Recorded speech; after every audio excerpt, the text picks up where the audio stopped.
Alright, good morning, people of YouTube. So we are back again today with another top-tier deck profile. This time we have Jesmon. So I haven't done Jesmon yet on the channel, and I was going to wait until after the ban list announcement and after EX1 to do my Jesmon, because it wasn't the deck that I was most excited for in BT6, but after playing with it, I really do like this. I don't think it's as inconsistent as people let on, especially with some of the techs that I've made and some of the optimization that I've done in order to draw myself as many cards as possible. So I'm hitting my Jesmon pretty often. So I really do like this deck, and I think the one glaring flaw that Jesmon has as an overall archetype is its consistency issue, and that can be worked around. Also, Savior Huck is getting limited to 1, but that doesn't happen until April, everybody. So, even in BT7, this is going to be a tier 1 deck, so you have to respect it. And if you want to play it until April, here's a decent list for you. So let's go ahead and get right into the card choices. I got 3 copies of Demimera and 2 copies of Yokomon for my eggs. I think these are the correct eggs in Jesmon. I don't know exactly what the correct ratio is, so I'm playing a full house split right now, and I do really like this. I don't think the baby Domon is necessary, because once you're getting up to Jesmon, you have a power boost anyway, and you kind of need the power boost on your lower level dudes. So if you have a Judgment of the Blade, for instance, and you have Yoko, then your Huckmon can swing over Gabus and stuff, or Agus, or other things in the format. And Demimera is useful for whenever you're swinging at security. So I do like these eggs. These eggs have been working out for me.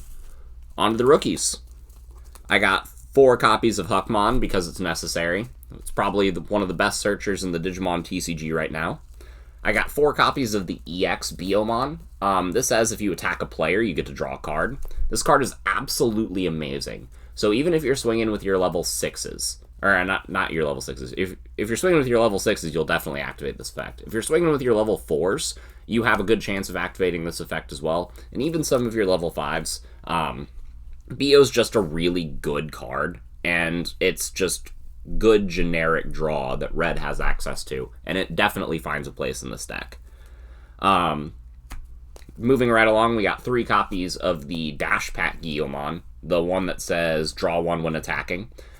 Again, more card draw. You want to draw as many cards as possible so you hit your Jesmon. You are winning if you hit your Jesmon. But even if you don't hit your Jesmon, you can kind of like play the pseudo rookie rush style, because I am playing a lot of rookies in this Jesmon list. And then closing out the red rookies, I got 3 copies of Monodramon.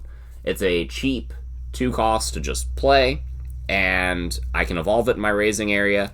So if you open your Huckmon, a lot of the times you're just going to want to hard play Huckmon and get the on-play skill. So having extra rookies to evolve on top of your egg to get that extra draw, to get that extra cycle, so that you're seeing more cards, gives you a higher chance of winning, in my opinion.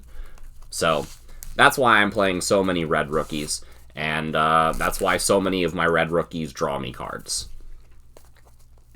So on to the other cards that I'm playing that are rookies. I play 4 copies of Sister Mont Blanc. Again, this card will draw me a card if I play it. Importantly as well, it's a Sister Mon card for the overall Jesmon strategy of just flooding your board with these little nuns with weapons. So next I have 3 copies of Sister Mon Seal. I think Blanc is more important because you can just play it and draw yourself cards early game.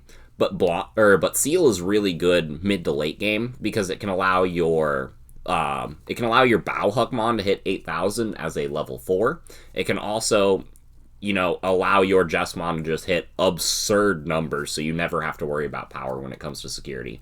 And this card is kind of the reason why I'm not playing like the starter deck Agumon or any other power boosters in my rookies. I'm just playing draw cards because Seal exists, and you can play this card from your hand or trash off of Jesmon. So yeah, absolutely love my Sister Mon lineup, and again, drawing cards is important.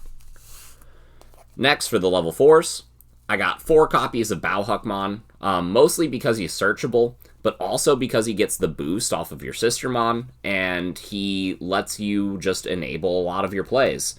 You can activate Judgment of the Blade with this card, and if you have a bunch of rookies out and your opponent has like a Mechanori or something, you can Judgment of the Blade the Bauhuck if you have the Sistermon in play, and then just swing over the Mechanori and then swing out with your rookies and take a lot of security that way.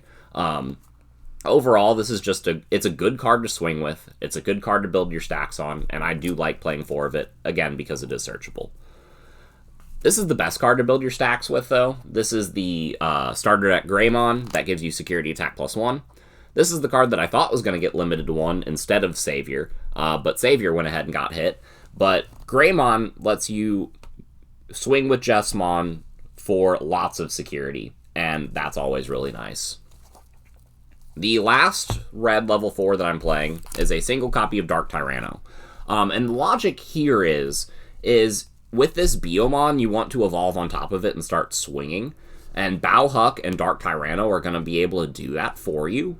And so I wanted another level 4 that I could just slap on top of one of my rookies for cheap and start swinging with.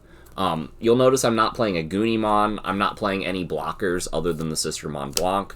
I don't really feel like those cards are necessary in a list like this, just because this list goes wider than your typical Jesmon list will.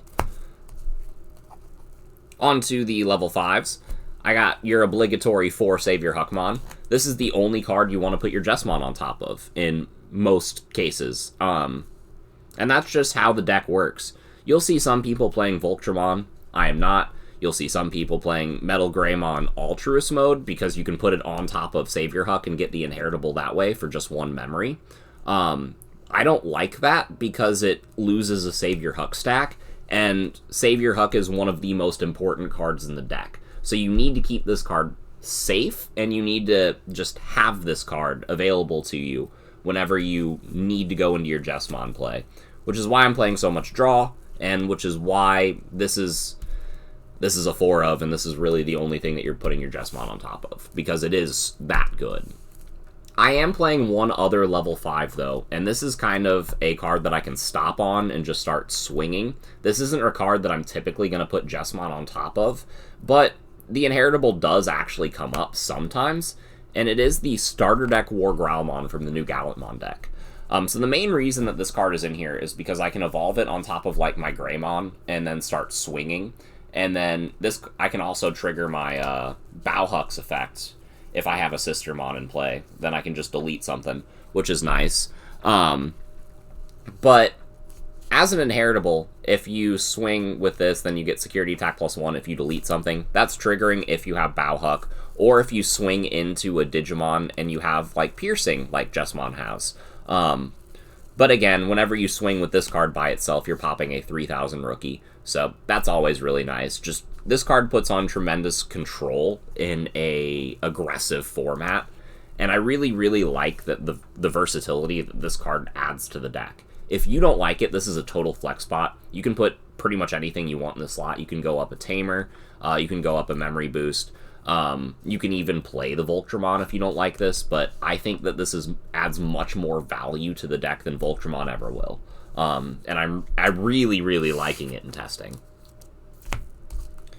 On to the level 6. The only level 6 you're playing is Jesmon. I have one on loan right now. We'll get that back soon, but Jesmon is just the absolute star of the show. This card is nuts, and it's the main way you're winning a lot of your games. But, like I said, you're playing a lot of rookies. You play 18 rookies, including the Sistermon, so if you need to rookie rush, you can. But Jesmon is how you're winning most of the time. And then we have Omnimon for game, because that happens. So, there we go. Just the one of, though. You don't want to have this card clump in your hand too much, and it's not really searchable, so if you draw it, you draw it. If you don't, you don't. For the Tamers and options, I got 2 copies of Tie. This will give your Jesmon extra security attack and set you at 3 so you can make your plays. It's always really good.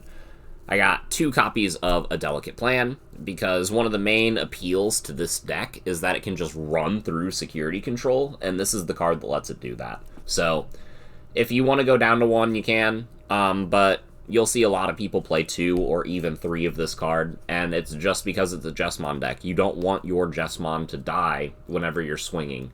And it's also, this card finds itself having a lot more use going into the EX format than it did in just BT6, because we get the addition of cards like Ice Wall. So Gabu Bond can play up to 8 Hammer Sparks, so to speak, in their security. And this is a good card for making sure that your Jesmon can swing and not pass turn. So really, really good stuff there. Next, we got 3 copies of Red Memory Boost. Massive consistency piece to this list. I kind of want to play 4, because a lot of the times, if you're not playing a rookie, you're playing a Memory Boost. And it just feels really good to progress your plays that way.